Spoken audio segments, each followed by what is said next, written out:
Hello my dear students, hello my बच्चों।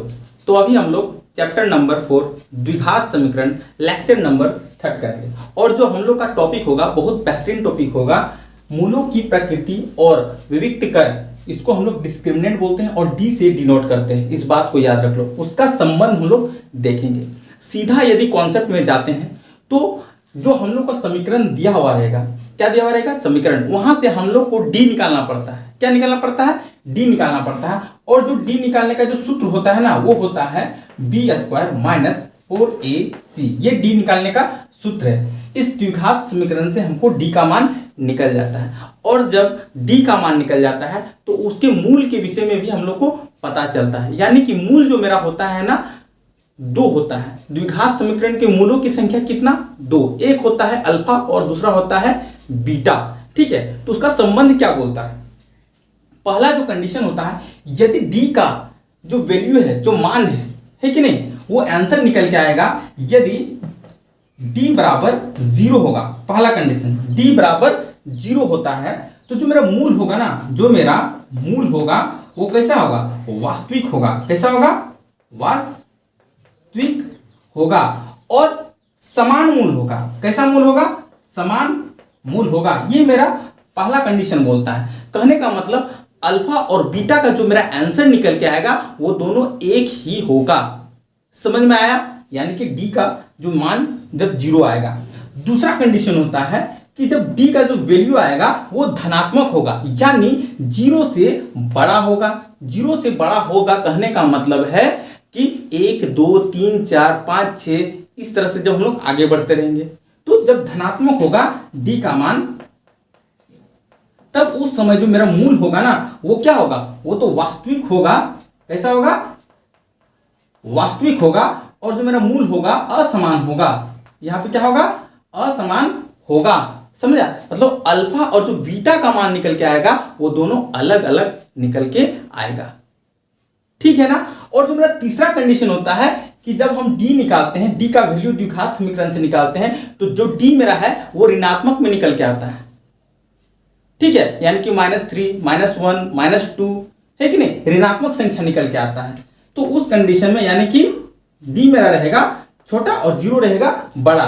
ये condition होता है ऋणात्मक का। तब जो मेरा मूल होगा वो वास्तविक नहीं होगा। मेरा मूल कैसा होगा? वास्तविक नहीं होगा। ये कंडीशन होता है।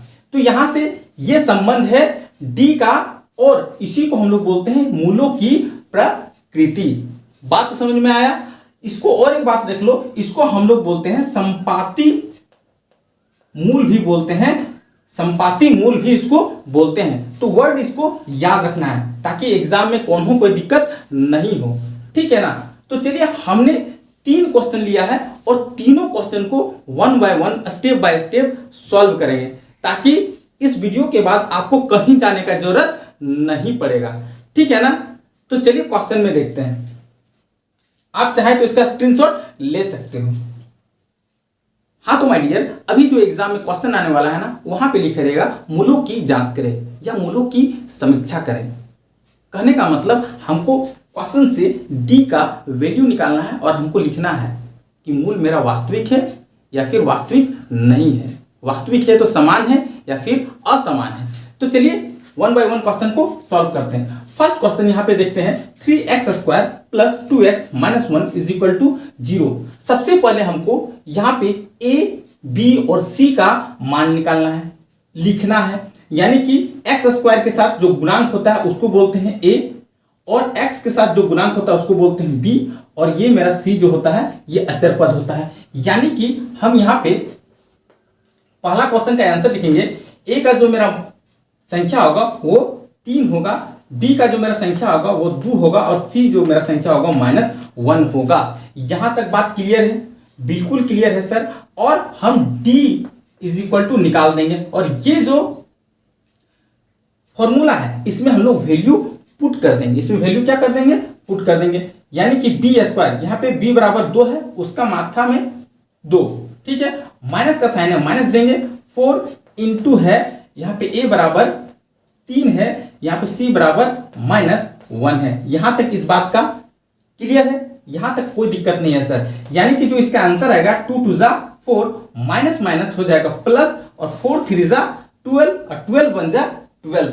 बहुत सिंपल वे में 12, यानी कि जो डी का जो मेरा आंसर निकल के आया, ये क्या आया 16 आया सर। और अभी हमने पढ़ाया कि जो मेरा धनात्मक आंसर आता है ना, ऑन दैट कंडीशन मेरा जो मूल होगा ना, जो मेरा मूल होगा वो कैसा होगा, वास्तविक होगा। कैसा होगा, वास्तविक होगा। और सर असमान होगा, कैसा होगा, असमान होगा। तो बहुत आसानी से इस तरह से हम लोग पहले प्रश्न का आंसर निकाल चुके हैं। बस इतना ही सिंपल करना है। Is that clear? चलिए हम लोग दूसरे प्रश्न की ओर देखते हैं। हाँ तो बच्चों, अब हम लोग दूसरे प्रश्न की ओर चलते हैं। दूसरा प्रश्न बहुत आसान है। 3x² minus 4 under root 3x plus 4 is equal to 0। Question जहां रूट वाला आ गया ना, तो लगता है देखने में बड़ी टफ है, लेकिन कौन हो टफ नहीं, ये और इजी है। ये क्या है, और इजी है। ठीक है, फटाफट हम लोग ए का आंसर लिखते हैं। यहाँ पे 2, यहाँ पे सबसे पहले ए का जो संख्या है वो लिखेंगे। यहाँ पे सर 3 है। बी का जो संख्या है ना सर, साइन के साथ लेना है, माइनस 4 अंडर रूट 3 है, साइन के साथ लेना है, माइनस 4 अंडर रूट 3 है। और जो सी का जो संख्या है ना सर, वो मेरा 4 है। सी का संख्या कितना है, 4। सी का संख्या 4 है। अब इसी फॉर्मूला में हमको वैल्यू पुट कर देना है, यानी कि डी बराबर जो हो मेरा होगा बी स्क्वायर, यानी कि बी का जो मान है माइनस 4 अंडर रूट 3 का क्या हो जाएगा, whole square, minus 4 into A का मान, ए का मान कहाँ पे है, ए का मान 3 है सर, और सी का मान 4 है सर। ठीक है, अब यहाँ पे आंसर निकालें। सबसे सिंपल इसको सॉल्व करने का हम एक उपाय बताते हैं। इसको कुछ नहीं, आप मल्टीप्लाई कर दो, यानी कि यहाँ जाएगा -4 into under root 3 into under root 3, है कि नहीं। इतना तो आप कर सकते हो, बहुत सिंपल है कि नहीं।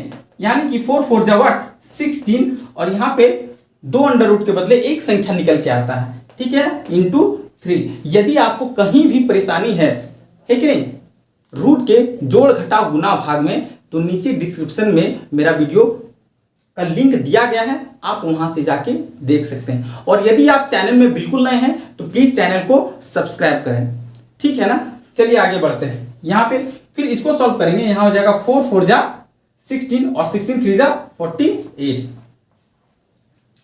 अब यहाँ पे देखो तो 16 3 जा 48 माइनस 48 इज इक्वल टू 0।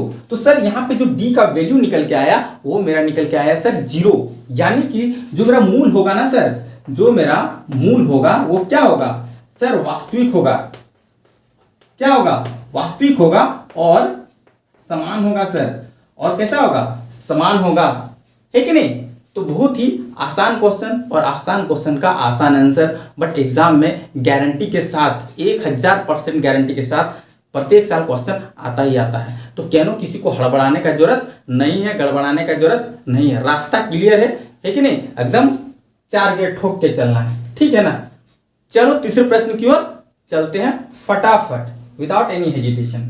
हाँ तो अब हम लोग तीसरा प्रश्न देखेंगे, और आई होप आप लोग हमसे पहले बना लो, है कि नहीं, क्योंकि यहां से पढ़ के निकलना है, सीधे बनना है मास्टर। 10वीं क्लास में पढ़ो, लेकिन 10वीं क्लास के बच्चा को पढ़ो, ये मेरा मानना है, ठीक है। तो चलो हम लोग तीसरा प्रश्न देखते हैं, आंसर 3। सर आपने बताए थे ना कि सबसे पहले हमको ए लिखना है, और बी लिखना है, और सी के संख्या को लिखना है। यानी कि ए का संख्या में कुछ नहीं है एक्स स्क्वायर के साथ, यानी सर वहां पे 1 है। कितना है, 1। बी का जो संख्या है सर यहाँ पे 10 है, और सी का जो संख्या है सर यहाँ पे 39 है।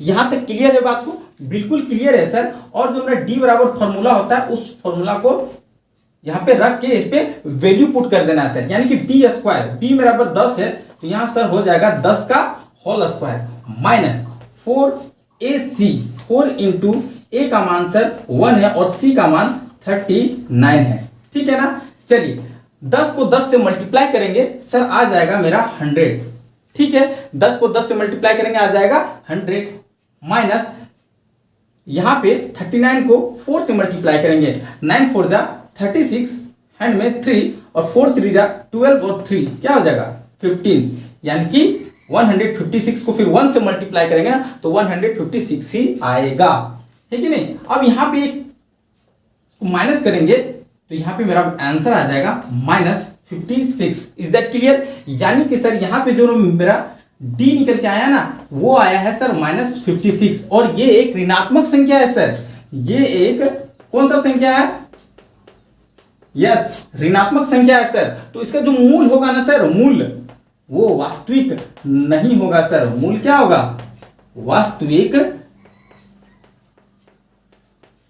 नहीं होगा, है कि नहीं। तो इस तरह से हम लोग तीनों प्रश्न के कंफ्यूजन को दूर कर दिए हैं कि कैसे d इज इक्वल टू 0 हो सकता है, d इज इक्वल टू धनात्मक हो सकता है और d मेरा ऋणात्मक हो सकता है। ये 3 कंडीशन रहता है और उसका इजी आंसर रहता है, ठीक है ना।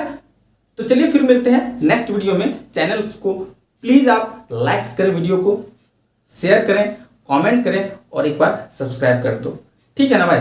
फिर तो देखो फिर रिजल्ट गारंटी के साथ अच्छा होने वाला है। Bye, see you next soon again.